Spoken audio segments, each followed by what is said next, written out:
How to outsmart everybody else, in 3 easy steps. First, I would like to start this video with a story, or you can say it is an example of outsmarting a strong opponent. It was the Middle Ages somewhere in Western Europe, and the troops' tools were a little crude to enable any hapless nation to protect itself. The pressure was rising as each opponent prepared for the war. The commander of the army that was being attacked was wondering about his defeat. It was evident that he was about to lose, so speculating isn't even the correct word. The incoming army was massive and far better equipped. It was terrifying to see them approaching on their horses. The leader was almost certain to lose until one of the persons watching, who appeared to be contemplating for quite some time, had an idea. He devised a scheme that he believed would work. The ability to plan. He advised him that, because the army was approaching, he should choose his battleground first, and force the adversary on horseback to come to him where he was weakest, on higher ground and among the woods. When the massive army arrived, it elected not to enter the bush and instead stayed outside, most likely debating what to do. At the end of the day, they had a massive army and were confident of victory, and now they had to decide what to do. Both armies spent time in silence, waiting for the other army to make a mistake. Tension rose, and the leader began to worry as he observed the other army calmly waiting outside. He was ready to give up when he had the idea of starting the fight and getting it over with, because he was going to lose anyhow.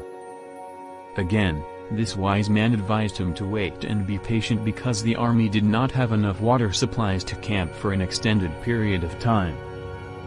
He also urged him to utilize the greatest weapons he possessed first to trick the other army into thinking they were likewise well equipped. The army made the decision to go into the woods. Who was victorious? No, not the large army with guns. They chose to withdraw from the combat and return since they didn't have their horses or enough energy to fight, given the weapons they imagined their opponent had. The strategy was successful. Some essential attitude to outsmart anybody. No matter how much it appears that you would be outsmarted, you will only be outsmarted because you believed you would be. No matter how many resources or advantages others have, you can always use what you have if you think about it carefully. First, let's look at the general things you need to do to outsmart. 1. How to start planning. You've already realized that no matter how difficult the problem appears to be, if you're patient enough, you can always find a way. Don't waste time worrying about how terrible what occurred to you was, or regretting everything you have or haven't done. Instead, keep your thoughts solely on solutions. Why?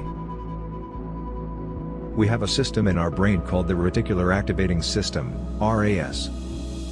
This portion of the brain guarantees that information is picked up and that your attention is directed toward what you are focusing on.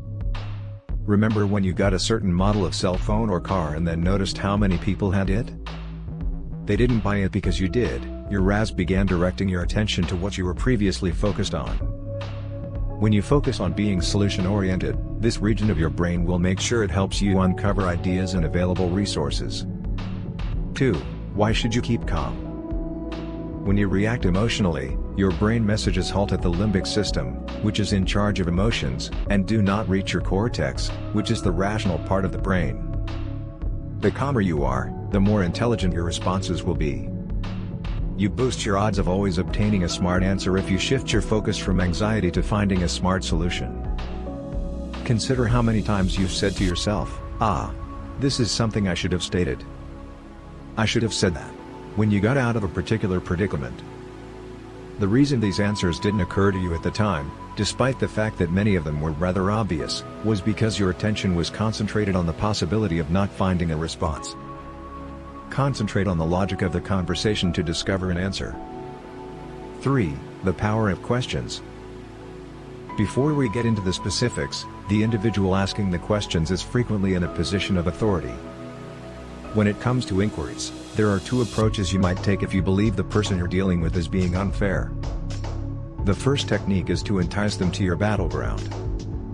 Consider what you know well about the situation and begin to guide the conversation there by asking questions. Do you have any knowledge of this? You'd be better off addressing something in your battlefield where you have more information. This changes the conversation's authority and returns it to you. This will give you time to concentrate on coming up with ideas for responses, which you will if you concentrate. The second strategy is to shake their firm footing.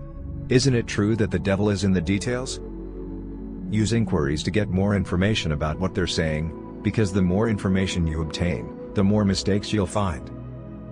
The more mistakes you make, the more you shake their confident ground and demonstrate that what they are confident of is not always correct. Thank you for giving your time.